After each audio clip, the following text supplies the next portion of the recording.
You are listening to Beyond the Wheel, a podcast about the people and ideas that drive the RV community forward.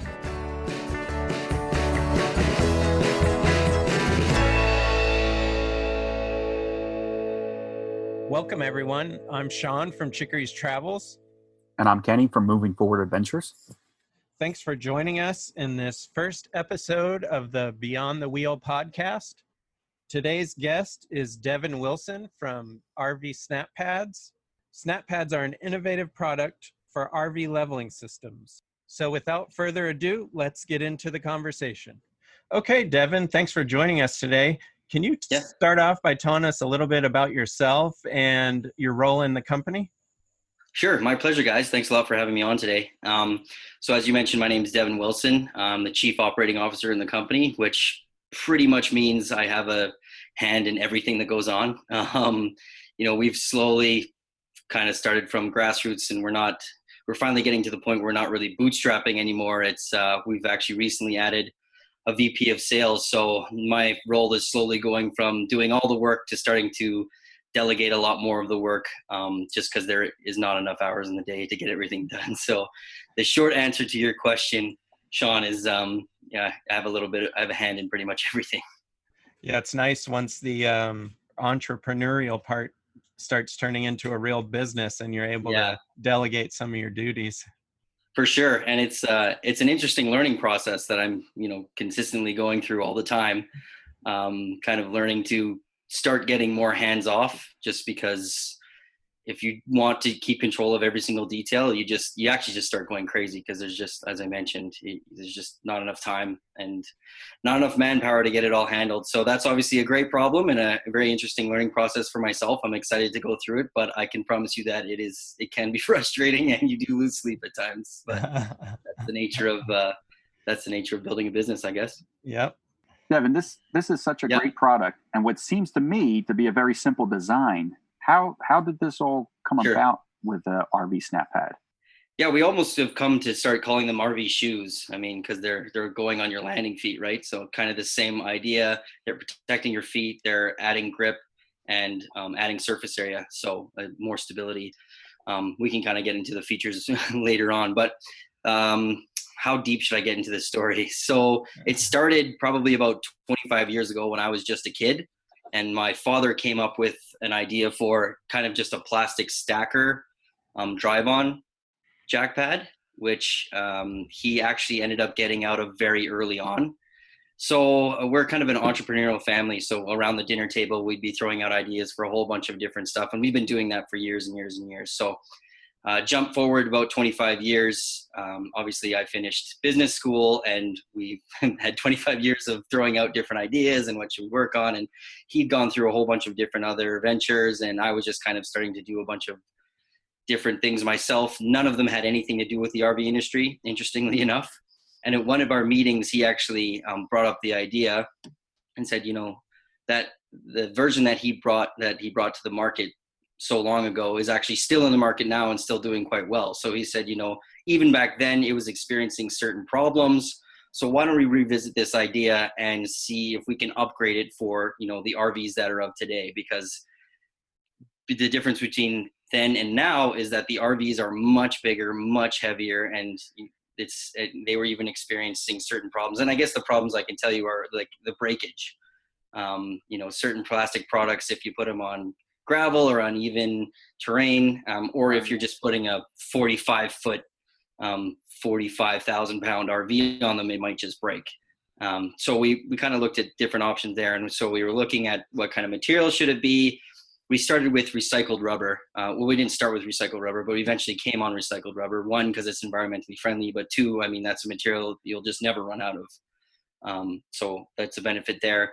And we actually started with magnets to attach them. But obviously the problem with magnets is you put them on there and you forget them, and then you're driving down the road at 60 miles an hour, that thing comes off. It becomes a very serious liability. Okay. So then we went over to adhesives, but adhesives have problems adhering to the recycled rubber. And so we were kind of all over the place. What are we going to do? A combination of both. And then we came up with the mechanically attached. So I think, Sean, you've seen them. Kenny, I don't know. You've experienced. Oh, yeah, you have your own video as well. So you've experienced them. also. So we didn't actually, when we first designed them, we didn't actually think they were going to stay on like that. We actually thought we were going to have to find some kind of adhesive. But once we installed the first one, we kind of had our aha moment. It was like, okay, I don't think this thing's going anywhere. Mm-hmm. And then we had it verified by a third-party tester. We had it vertically tested, vertically and horizontally shake tested to over 50 Gs. And as we like to say, if your RV experiences anything, got bigger problems than if your jack pads are still on. So that's kind of the evolution of how the product came about. And then we started with one version that just fit on the LCI landing foot, the level up system, because we didn't know if people cared, if this was a real problem. So we thought, all right, let's bring that out. It was well received by the Heartland Owners Club. And so as that continued to build, we started building a waiting list for people saying, well, what about me? What about me? And then we just started building newer versions for the most people that were on the waiting list. And we continue to do that today. So that's what we've been doing. It sounds like you had to go through a lot of prototype before settling on the current production. I mean, all the way back from 25 years ago where you had hard plastic through the version now, which is an environmentally friendly recycled rubber product. Were you selling that whole time, all those different variations, I guess? Well, back then it's pretty much, I mean, you guys have seen all the different plastic stackers. They're pretty much all the same thing. They're big Lego blocks really all they are. And lots of different versions of them out now. And so when we looked at that, we know how much of a pain that particular chore is, especially if you have a large motorhome. If the airbags have gone down, I mean, I've installed hundreds of them myself now, and I'm not a very big person, and it's still a big pain to get underneath those things and install them. So if we can remove that, it's also the convenience factor. I mean, it's convenient for certain people, but for other people with injuries, it's actually a necessity. But I mean, 25 years ago, I was just a kid, and now we kind of just revisited because we were looking at a bunch of different opportunities, and we were working on a couple different other things. So it started with me and my dad, and we were just working on a couple different other things. But as this began to grow, we kind of had to shut the other stuff down because it just really started taking off for us. So, and now we've actually got our entire family working in the business along with some new admin staff that we hired recently. And as I mentioned, a new VP of sales started last week to start taking some of the B2B responsibilities off my shoulders because we don't want, those are obviously important to us and we don't want those types of relationships falling through the cracks. So I'm curious, Devon, you had mentioned that you started out with magnets and then switched to an adhesive, and then that you almost sounded like you were surprised that it had stuck on there. Was it by accident that it became a permanent fixture, or was making it permanent always a goal? When we started, it was making it more convenient. I think the main pain we were focusing on was the fact that it's hard to align your jack pads depending on what RV you're in. So, it's one thing if you get it perfect every time and you just drop them down and you're fine. But there's lots of times where you line them up and you drop your jacks and you crush a corner and you lift them up again. So we were trying to fix that pain point specifically originally, which is why the magnets made sense, because you just put it on the landing foot and then it would lower, and so there's no aligning necessary. Okay. But then we came across the problem of traveling, and then that moved to, okay, well, let's make this like a permanent aspect of it. And originally too, we weren't sure if there was going to be negative aspects to the jack having to retract, or if there's going to be clearance issues under the RV itself or while you're traveling. So those are all considerations as we've kind of ventured further down on the design process. But yeah, originally it was just kind of the pain of lining it up properly. And then it came, once we figured out the issue with the liability with the magnets, then it was like, okay, these better stay on there, or, we weren't going to just make the same thing as everybody else has out there. It had to have some type of additional benefit. Your company, I guess we know it for SnapPads. Are there any other RV products, or was it always focused on RV product development? It sounds like you guys might have been involved in different ventures other than the RV community. Yeah, completely different. My dad was working on a different software, and I was working on a safety product for construction. So it had nothing to do with RVing.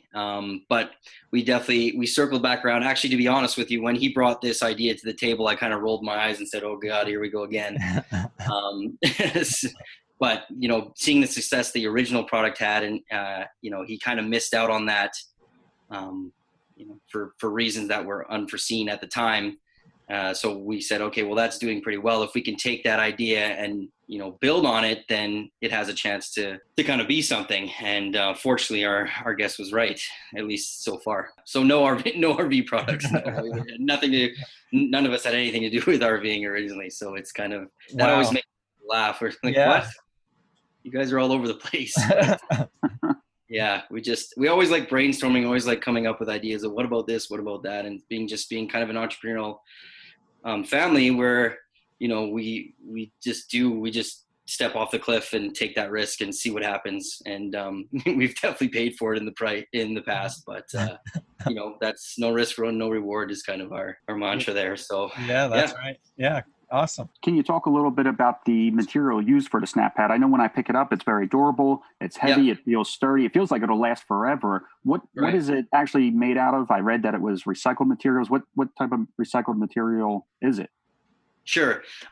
So we actually this starts a little bit further back. We went to 6 different manufacturers to make sure we got the right looking product. Because when you normally look at a recycled rubber product, whether it's like a curb or a children's playground or something like that, you can see there's very coarse chunks of recycled material in there. And I'm sure you guys have probably seen that before. So it took us a while to find a manufacturer because we didn't want it to look recycled. I think if we didn't tell people it was recycled, you wouldn't know. Tell. So our process is instead of getting that, the regular coarse recycled material, we get very finely graded material. And in tires, there's actually some tires have metal, some tires have fluff in there. So it has to be first finely chopped up and then filtered to get all that stuff out of there.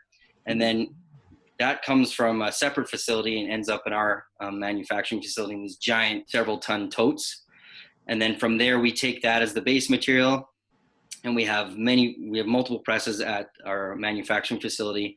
And so what they do is they take that material and they mix it in with what they call a binder, a high strength binder. And the binder actually sets up in a matter of 2 minutes or something. So once that mix is in there, they're on the clock. Then they put it into our press and level it out as necessary, as needed. And then the press itself is heated up to 350 degrees. And then the presses, it depends on which one it's on, but it's usually over 100 tons. So the press will press down and it'll stay in there for, depending on which version it is, anywhere between 5 to 7 minutes. Then it comes out of the press and each and every pad is cleaned up. So some of them have flashing and you got to make sure that you get it nice and clean and properly looking before they send it off to QC. And then once it cools down, quality control will go over it. And if it passes quality control, then it get packed up and sent off to the customer. So we offer a 2-year warranty, but we really have no idea what the lifespan of them is. Because of the nature of the rubber itself and the binder, it doesn't break down in UV rays, kind of like the plastic material would. And you're right. As far as I know, it probably survive a nuclear blast. I mean, they're very, very durable. And I think it's surprising for a lot of people because the pictures don't really do them justice. Once you get to pick up one and hold it and you're like, oh, okay. It's a lot more substantial when you actually get to feel it and look at it than, our biggest criticism on Facebook is people saying, well, it's barely bigger than the foot itself. So what does it do? So, but I think, when we go to rallies and we go to trade shows, when people get to pick them up and see them, that question kind of goes away very quickly. Yeah. They're very solid. I mean, dense when you pick it up. Yeah. That's a good word for it. It is dense. Yeah, no, and we appreciate that. But that was another kind of concern is that we didn't want you guys to park on gravel and then the gravel sticks into the rubber. And then as you're driving along, it falls out and, cracks the windshield behind you. That's also another liability. So the gravel, even when you park your rig fully loaded, the gravel won't pierce the pad itself and stick in there or damage your pad. I mean, if you do see that, let us know. We'll send you a free one, no problem. But to date, we haven't had that almost ever. It's actually not even something I thought about. Yeah. So why choose a recycled material instead of going with what is there advantages or what is the advantage of the recycled material for you guys? Well, for us, the first thing is obviously it's environmentally friendly, which is great. Keeping tires out of the landfills is good for all of us. But secondly, it's just a material that we will never, ever, ever run out of. And it's relatively inexpensive. I hesitate to say that because people say, oh, well, they got to pay so much for these pads, but it's not really the material. There's a lot that go into getting the pads made to the customer. that goes into the cost of the SnapPad. So it's, I guess the short answer is it's a readily available material. It's environmentally friendly, and we'll never run out of it. And for our particular plant, they work with it quite frequently. So it's a material they're used to. They do lots of stuff in virgin rubber as well, which we could do. But the virgin rubber, of course, that's mixing new material. And then eventually, I would assume eventually these SnapPads will break down sometime, 10 years, I don't know. And then, we don't want we don't want virgin rubber ending up in the landfills. That makes sense. Yeah, exactly. So at least we could recycle it at least once. And then at the end of the SnapPad's lifespan, whatever that is, hopefully that can get recycled as well.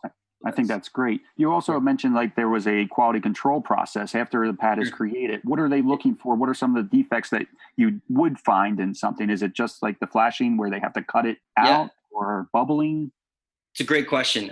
Both those things, and also depending on, it's really interesting because you think that a lot of this would be automated, but with the recycled rubber process, you actually need a lot of human interaction, because depending on the humidity, depending on the outside temperature, which affects the inside temperature of the plant, production times change, and you have to be very mindful of that, or you could have an 8-hour shift make hundreds of pads and none of them are good. So it's everything from bubbling to warping to the flashing, like you mentioned. If they cut off too much of the flashing, then there'll be a little seam at the bottom. To be perfectly honest, I don't think most people would notice those, like maybe the bubbling and the warping, but the seam at the bottom would probably not even be noticeable to most people. But we want to make sure that we're giving people the best possible product we can get. I mean, they're paying good money for it, and we want to make sure they get a good product and good customer service, and quality control is definitely a major part of that. We have recycled hundreds, maybe even thousands of pads. We've had entire production runs that have not passed quality control, which is a big pain, because we want to get the product out to the customers as fast as possible. So when that happens, then it causes a couple day delay. And now with the Amazon effect, most customers, if their order hasn't shipped out the next day, they're kind of upset. But, most of them understand when we say, we want to make sure you get the best possible product, and it's going to take a couple extra days. They get it. So once you communicate with them, they're fine. But it's definitely something we've had to deal with a number of times. We've all become microwave babies. Everything needs to be instant. Yeah. Which is, I'm like that too. I mean, you almost can't help it, because you have, you walk around with a supercomputer in your pocket. It's the world we live in now. So we'll just have to deal with it.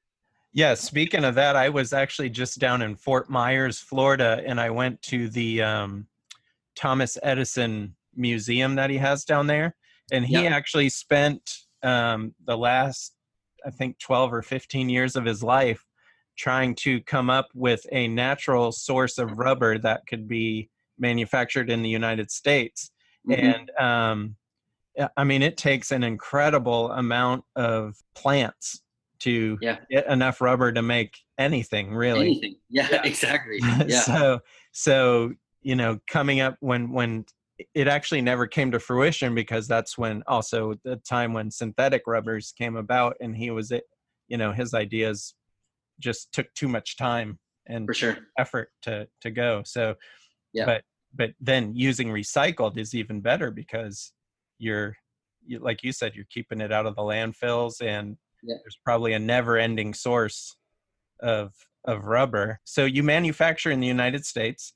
Yep. Where in the U.S. is the manufacturing done? It's in Mishawaka, Indiana, which is about 20 or so minutes away from Elkhart, Indiana, which I think we all know is the center of the universe for the RV industry. So that was another strategic move there as well. It just made sense. Even though it's kind of funny, our manufacturing facility, we outsource it to someone, obviously, but the only product they make, which is surprising. That is surprising, especially for the location.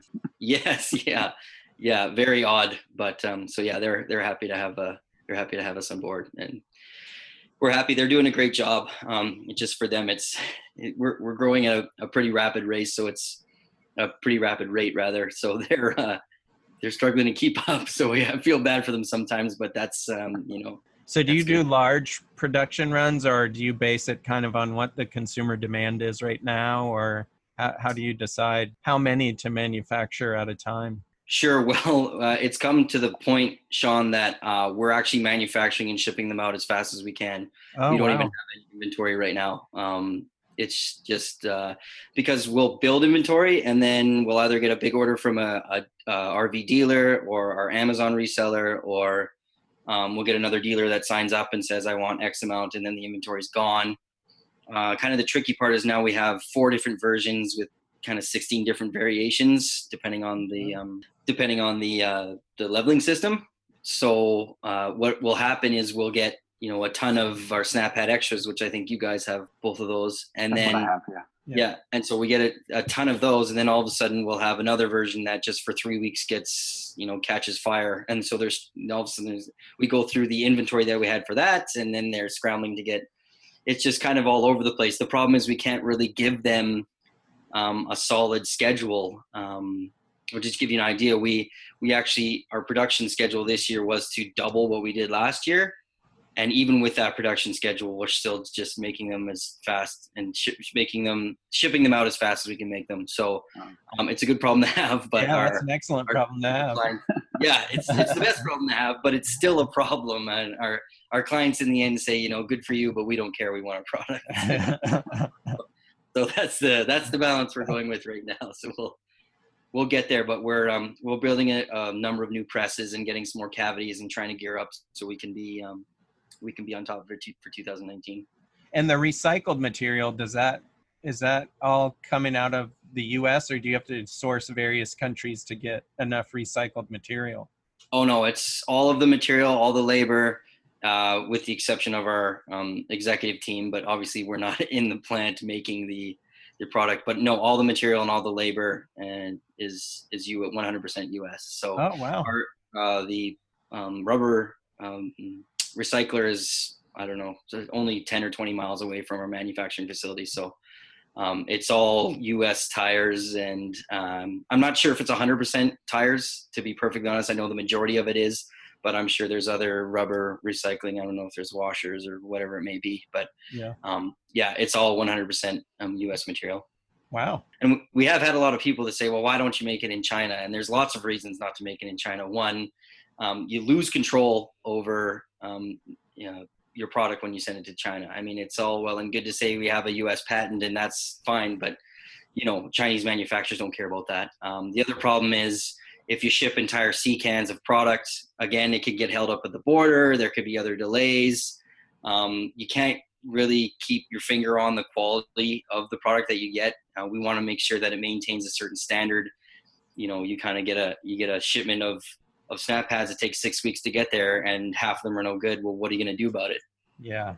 Right. Yeah, so exactly. And so we like the fact that we can fly to our manufacturing facility. We have a close relationship. We can speak the same language. Obviously our U.S. customers are thrilled that it's made in the U.S. So there's just a lot more control of the product, quality control, and the material, and also protection of the idea, really. If it goes to China, literally the same manufacturing facility that's making your product could be selling it to you out the front door and then selling it again online or wherever for pennies on the dollar out the back door. So that is obviously a major concern for us. So there's lots of reasons not to manufacture in China. I mean, it's not just about saving a couple dollars or whatever it may be, or even if it's massive savings, we really don't care. The company can still be profitable making it in the US. So that is, that's critical to us. And that's why we made that decision. And when you look at expense, I mean, I don't see the SnapPads as a very expensive product. I mean, I wouldn't consider that an expensive product. So, I mean, right. The cost of manufacturing in the US is not adding some tremendous amount of cost, at least exactly. in the consumer's eyes, as me as a consumer saying that. Yeah, I know. And I appreciate that. Whenever we get criticisms about cost, it's from customers who aren't using SnapPads. They usually just kind of in passing see a Facebook ad on it. And it's interesting, Sean, actually, you usually have customers that come to our defense whenever somebody criticizes them. So that's really cool for us to see.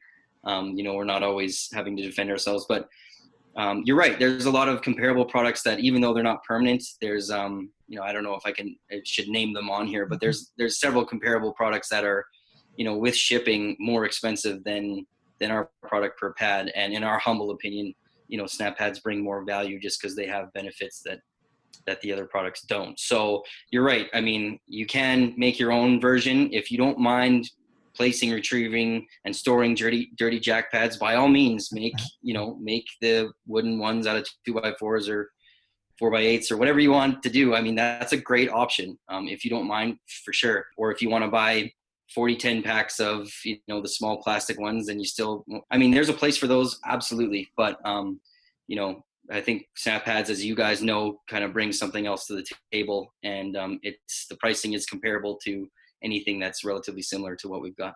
Yeah, I love them. I love the fact that I don't need to crawl underneath my RV every time we set up anymore. When I put them on for the first time, and I was like, oh, that's it. I never have to do this again. Yeah, that's the biggest benefit on several of the surveys that we've sent out. That's the biggest one for sure. It's sorry, Kenny, go ahead. No, I was just curious, what other type of feedback are you getting from customers? For me, you're saving my back and you're saving time. What are some of the other things that you guys what are some, I guess, if you want to say positive and negative, but what are some of the other feedback that you're getting? Sure. Well, that's the biggest one for sure. Saving time and opening up more storage space. The fact that you don't have to carry around lots of blocks. I didn't think of that. The only time that you might need blocks is if you're parked on really uneven terrain and you kind of run out of jack stroke when you're deploying your jacks. Then you might need to put something underneath. On a side note, we're actually coming up with a stacker product in the future, so that can kind of be an accessory that you can choose to get as well for that particular problem. But the other benefit that we didn't actually really consider early on, but we learned from customer feedback, is that being a rubber material, it actually dampens vibrations as you move around your RV. So with the bigger RVs, and we have these big SnapPad Primes, which I don't know if you guys have seen, but they're significantly bigger than the extras that you guys have. They're for the big, heavy Class A's. But I mean, even when people are doing their laundry, we've had customers that are parked on, really hard packed gravel, and there's 20 feet away from a train. Even for that, I mean, we've had interesting ones where they come back and say, once I put these on, it really stopped a lot of the vibrations. So that was something we didn't actually anticipate, but turned out to be a really big benefit for us as well. The rubber itself actually conforms, as I mentioned before, with the gravel. It conforms to the gravel and grips to the ground. So not only gravel, but if you're on a slanted driveway or something like that, your metal feet are less likely to slip. So that's a big benefit as well. We've got the electrical insulation benefit in there. We have, in full disclosure, we have yet to test it because buying an RV, putting it into some place that can generate the voltage of the lightning bolt is kind of out of our budget. We've had discussions with certain experts on the matter. Mike Sokol, I don't know if that name rings a bell with any of you guys, but he's on I believe he's on the RV Travel newsletter, writes lots of articles and things of that nature. And I've kind of gone back and forth with him on that. And, the theory makes sense. So we're leaving it like that. And the idea is, if you're parked and your RV's plugged in during, an electrical storm, if lightning does hit the ground, it still will probably travel through your, through the electrical system and get into your electrical system. So ideally, whenever you're in a campground and you're going through a storm, you should unplug your RV. But the idea is, if you've unplugged your RV and you've got your SnapPads on, your SnapPad should stop you from having your electronics fried with a non-direct lightning strike. I mean, if you get hit directly by lightning, well, right, you're probably screwed anyway, but let's be honest. But with a non-direct lightning strike, it should probably go into your neighbor's RV instead of yours. Somewhere else is the idea. Obviously, you don't want your neighbor to be injured, but the point is, you should be insulated from the ground as long as you take your plug out. So that was another benefit. And the convenience factor, some people say they like the aesthetics. They like the way it looks on their RV. That's what my wife said. Oh, really? Yeah. I mean, for you guys, sure. Yeah, it looks good. But are some people that say, kind of completes the look of their RV, which is, we didn't really design them to look good. We just function well. So those are kind of the main ones, pretty much. Just the added stability. It increases your footprint, of course. We would have liked to make them thicker and larger, but our testing showed that for weight and clearance considerations, this was the optimal size and actually the optimal shape. A lot of people think we just picked an octagon. We actually picked a number of different shapes and saw what had the least amount of deflection, and the octagon was the best shape. So that's actually how we came up with shape for the octagon. It was. I was going to ask you about the shape, how you came up with that, if that was through testing or something. One thing we noticed right when we put ours on was that dampening vibration effect. Even though we have the extras and not the big huge ones, it still made a noticeable difference. Really? And maybe because our RV is so long, I mean, ours is 44 feet. Wow. And so we have, several jacks, but it definitely makes a difference. That's awesome. Yeah, that's great to hear. And we've, as I mentioned, we didn't plan for that, but that's just the nature of the rubber material, which is, fantastic. I'm always curious about other things like that. Like you said, you didn't plan for that. So the fact that these snap on and stay on permanently with not needing any tools at all. So was that planned, or was that just by accident? And hey, people can install these and they don't even have to take a screwdriver out of a bag. Right. So I'm inherently, I always look for the easy way to get stuff done as quick as possible. I won't take cheap shortcuts, but if I can get stuff done faster. So I always found it's, when you buy a new device and you have to sit there and learn it for hours and figure it out and how does this work, and it's just, if you have to do it, then fine. But our concept was to make it as simple as possible. So I didn't even like having the idea of adhesive, but if we needed to actually keep the foot on, then by all means we would have kept it. So we went from the premise of keep it as possible, as simple as possible, or the KISS principle, keep it simple, stupid, as I'm sure you guys know. Yeah. And originally, we thought maybe there would be tools or adhesives or something else we'd need, but it was kind of a little bit of an accident that we found that you can install it this way. And the first couple prototypes that we made, it didn't have a bevel on the lip, so it actually didn't install properly.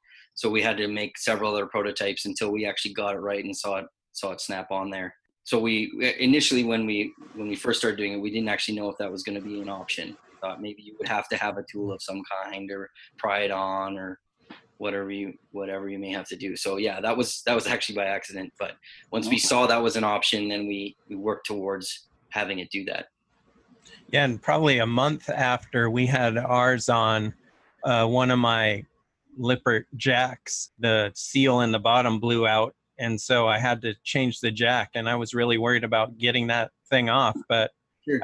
After talking to you and Kent, I found I could get it off without any tools either, other than foot power, and it went right back on, no problem, when I switched out the jack. So I thought maybe getting it off would tear that bevel or something, but the durability of the product, I mean, it just went right on, no problem, and has never come off. So, did you have to remove your jack?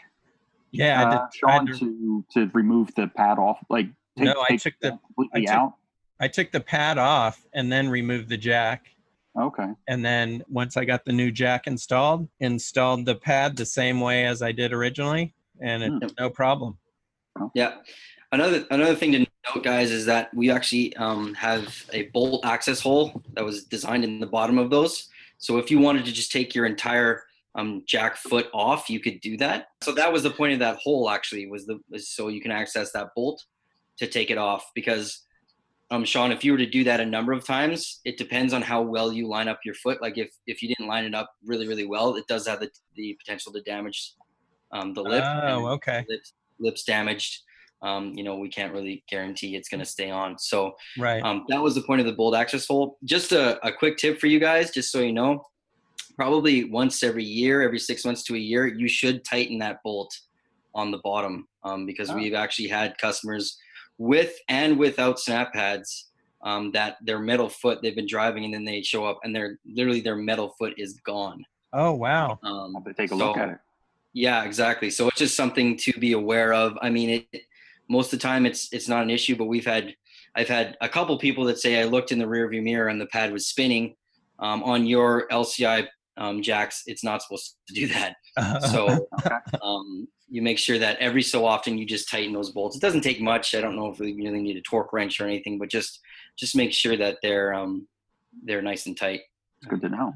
It doesn't happen very often, but just something to be aware of.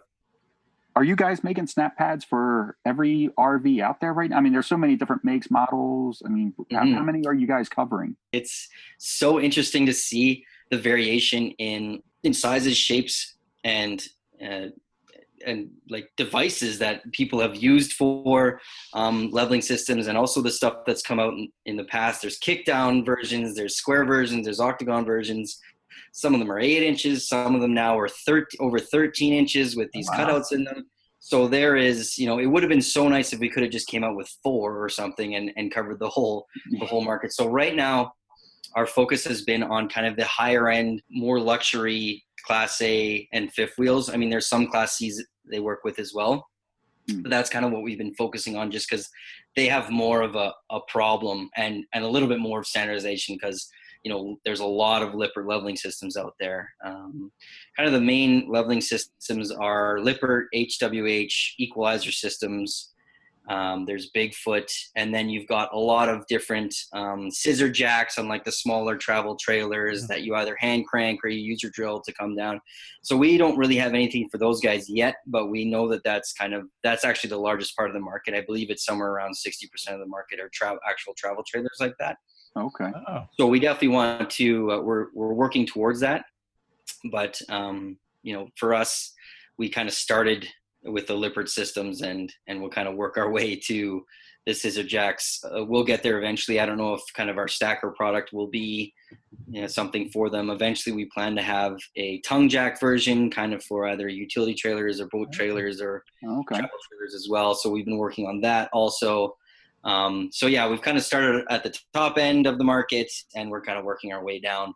Just wasn't that intentional, just kind of that's how it ended up being, just the nature of the pain points. I mean, it's a much more of a pain in the butt to level a 45-foot Class A than it is, a 23-foot travel trailer. So where can people buy SnapPads? Sure. So we have about 35 active RV dealerships that sell them on site throughout the States. There's 2 in Canada actually. So we have 33 in the States with a couple others that have expressed interest recently.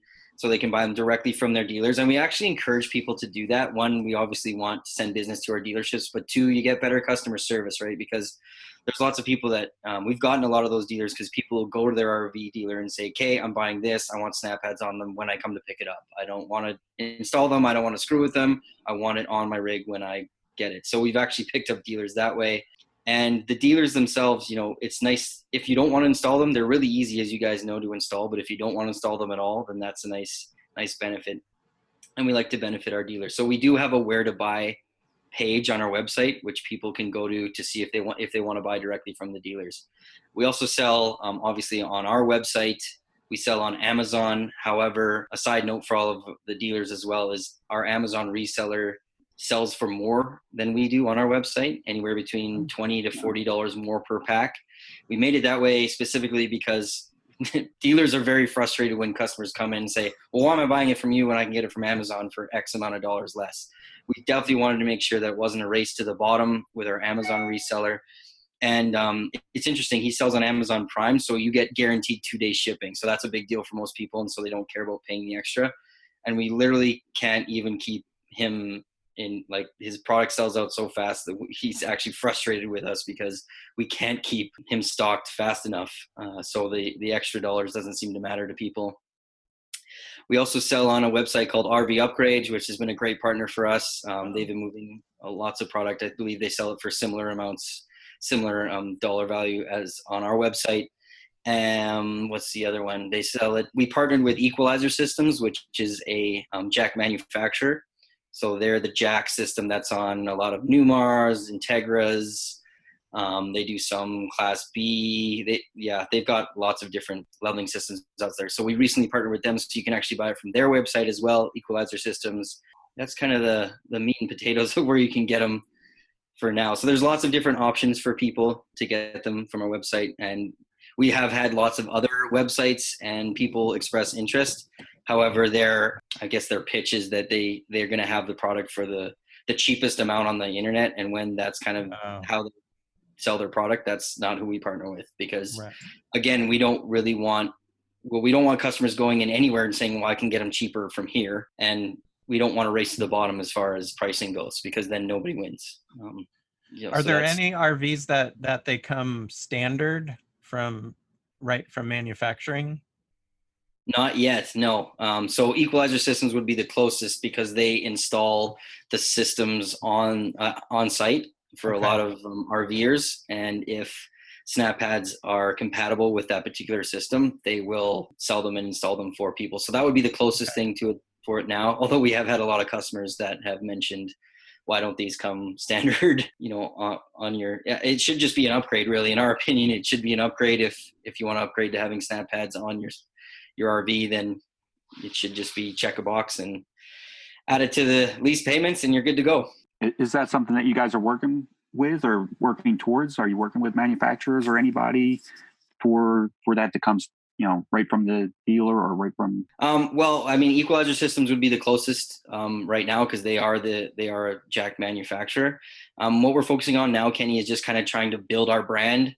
So eventually when that opportunity does come, that we are able to take advantage of it. I think if we were to try to force that direction, you kind of come to the table with not very much negotiating power, and you kind of get what you get. And I think it'd be more beneficial to us if we just build our brand, make ourselves known well enough that they come to us and maybe suggest it as opposed to vice versa. And we're busy enough, to be honest. Right. Yeah. So eventually, I mean, that's kind of our goal. Of course, we would love if they could come rolling out of the factory with them on there. That would be much easier, just to supply the OEM factories with that. But as it stands right now, no, we don't. Equalizer Systems is the closest for now. Okay. And somebody who's interested in purchasing the SnapPads, is their first step going to your website and figuring out what size they need, or can they go to these dealers that are selling them and tell them what they have and they can figure it out for them also? Or Yep, for sure. Okay. I'd say the first step would be to watch one of your guys' videos, if not both, to see what you guys think and how to install them properly. I mean, you guys did a great job. So that would be the first step, and just, kind of have some, what do we call it? Social proof that, it's one thing for us to say, yeah, these are great, but it's another thing for, people to try them and give them their honest feedback. So that would be the first step. But yeah, of course you can go to your dealer and say, hey, even if they don't have SnapPads, just ask, say, do you have SnapPads? If not, can you get them for me? And we've had a number of dealers that have, the parts guys will call us up and say, I don't even know what these are, but can you explain them to me? A customer asked for them. So that's a good way to start. Or yeah, of course, go to our website. We've of course got installation videos and lots of information on there. We're actually updating our website, so it'll be new probably within a month or so. Similar, but we found with the addition of new products, it's kind of getting a little bit cluttered, and we want to have a better user path so kind of people can understand what they are, what the benefits are, answer any of their initial concerns or questions, and then kind of lead them to the buying page would be ideal. And then if they have any questions, they can contact us directly. We have a new phone number, so I don't know it off the top of my head, but they can just email us at info@rvsnappad.com, and our customer service team is building all the time, and they do a great job. We do our best to get back to people as soon as possible. If you email us, we will usually get back to you, as long as it's not 3 a.m. We usually get back to you, within the next couple hours at most, usually within the hour. So, and that's generally on weekends as well, unless, every so often we like to go golfing. So I think I actually did email you guys when I first started looking at the product and I was purchasing them. I just wanted to be 100% sure that I was buying the right, pad for my RV. And I emailed you. I don't know who it was though. I can't remember who it was, but I just emailed your company, and somebody they responded in under, I know it had to be under 2 hours. I want to say maybe even under an hour with, all my questions answered. So it was great. Yeah, our customer care specialist, Barb, she does a really great job. Yeah, that's what it was. And to the point where we're trying to get her to actually take some more breaks. We're actually designing a master list. We're going to have a search tool where, kind of the same way you look up your tires, you put in your make, model, and a year, and it'll bring you the proper version. But the problem with that is it's just, there's so many different types of setups and so many different types of versions. The 2009 Tiffin Allegro bus will not have the exact same thing as the 2010 Allegro bus, and then certain buses, whether they're 43A or 43B, will have different. It's just the amount of information is actually it's crazy. But we're coming up with that search tool soon, so hopefully not everyone has to call in like you did, Kenny. But we get those calls every day, all the time, and it's good. And people should be calling to make sure, because it's a much bigger pain in the butt to have to ship them back and then ship them again, especially since lots of people are moving, right? They're only at a certain location for a certain amount of time. So, it saves a lot of hassle for everybody. That's what it was for us. We're usually only in an area for 5 days. So we only have that 5-day window. Yeah. And if they ship and they're wrong, and then we got to ship back, and then we start moving, it's hard to catch back up again. For sure. Exactly. So good call. Good job by you. And then if people are, if people have an RV or travel trailer that there are no SnapPads for yet, do you recommend that they send an email to the info@snappads.com and say, please make them for my RV? Or Absolutely. Yeah. So what we do is we generally put everyone on the waiting list, because our eventual goal is to have something for everyone. I mean, even if it in the end ends up being a stacker product, which kind of just turns into a general rubber landing pad. I mean, just because the nature of scissor jacks as well, they can be kind of all sorts of shapes and sizes, and there'll be different clearance considerations and all kinds of things with that as well. So we'll see when we get to the travel trailer. But yes, we pretty much put everyone on the waiting list that expresses interest. And that's good information for us, because we can see who's interested and really what should be the next version we should come up with. The only version that we haven't really done anything for is a leveling system called RVA. And I don't know if you guys have heard of it. Probably not. It's an older system. And we finally had enough people ask about it on older rigs that we said, okay, well, let's take a look at this system. And then when I went to go look at them online, their website had shut down. So I'm assuming their company is no longer around. And, that's as much as we'd like to have something for everybody, we're not going to go backwards. Right. No, that makes sense. Yeah.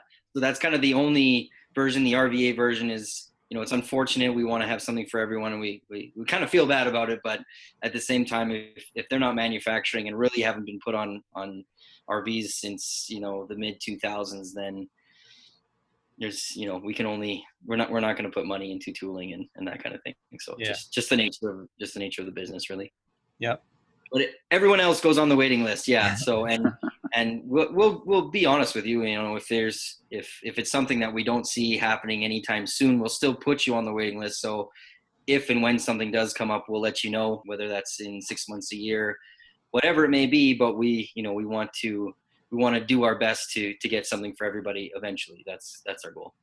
All right. So I think we're almost at that hour point. Before we let you go, is there anything you'd like to mention about the product or the company that we haven't covered yet? I don't think so. I think I'd like to thank you guys for taking the time and bringing me on here. I mean, our customers are absolutely amazing. The response we've gotten from the product and just the feedback, it's been such a pleasure dealing with people in the RV industry, because, you guys are doing what you're passionate about. And so for the vast majority of people that we encounter, it's just such a pleasure to work with, because you guys you're happy. It's fun to interact with everyone. It's a far cry from certain industries, I'll say. So it makes our job so much funner to deal with, great customers, and we get great suggestions and awesome feedback all the time, and we invite those because it makes us a better company. So we're super excited to be working with influencers like you guys and coming up with new versions, and we're just really, really pleased with how the business has gone, and this is literally, the business has turned into a best case scenario, dealing with amazing people like you guys, dealing with amazing customers. I mean, it's not without its challenges, don't get me wrong, but I mean, the feedback that we've had, and it's just been getting better and better. So thank you to you guys. Thank you to the RV industry and all the customers as a whole. And, maybe we can do this again in a year and kind of have an update and see how you guys are doing, see what your experience has been with SnapPads, and kind of see where we've gone to, because we're pretty much moving. Things are changing daily for us, so it's pretty exciting. Yeah, that sounds great. I think that sounds wonderful. I think it's nice too to talk to a company that cares. You guys, you sound like you care about your product, you care about your customers. I mean, what more could you ask for? Yeah, thanks a lot, Kenny. We do, and we hope that comes through to people. I mean, I will place phone calls on a Sunday. I will answer emails whenever I'm available. I mean, because we do care. It matters to us. And the bottom line really is we're consumers too. So, I mean, this has kind of gone to the wayside a little bit, but treat people as you'd like to be treated. It's groundbreaking concept. Like, that's really what it boils down to for us. I mean, we literally just, if somebody asks you a question, get back to them as soon as you can. But in fairness to the big companies, I mean, we're a small, mostly family-run company, so that's why we care, right? It's not a 9-to-5 job for us. It's our lives. It's our livelihood, and so that's why we care so much about the interactions with the customers. It matters so much to us. So that's kind of the difference. And, I'm not beating up on the big companies by any stretch of the imagination. It's just when you become a multi-billion-dollar company, that's what's going to happen. But for us, we can stay relatively small because we're focusing on a specific pain point and a specific product. And that's what we intend on doing going forward. And, it's fun for us. It's exciting for us. And we love it. Yeah. Well, thanks again for being our first podcast guest. We really wanted to have a really sort of cool, innovative company on our first podcast, which is why you guys came to mind. So we really appreciate it, and we'll definitely stay in touch and do it again in the future to see how much further you guys have come. Amazing. Yeah. Thanks a lot, Sean. Thanks a lot, Kenny. And I'm going to keep an eye on all your guys' videos because they're awesome. They're super entertaining. So you guys keep doing what you're doing. So that wraps up our first episode. We want to thank Devon for coming on and explaining all about the SnapPad product. If you haven't done so, please check out the website at rvsnappad.com and see all the great products that they have to offer. This episode has been brought to you by Chicory's Travels and Moving Forward Adventures. We'll be back with another episode in 2 weeks.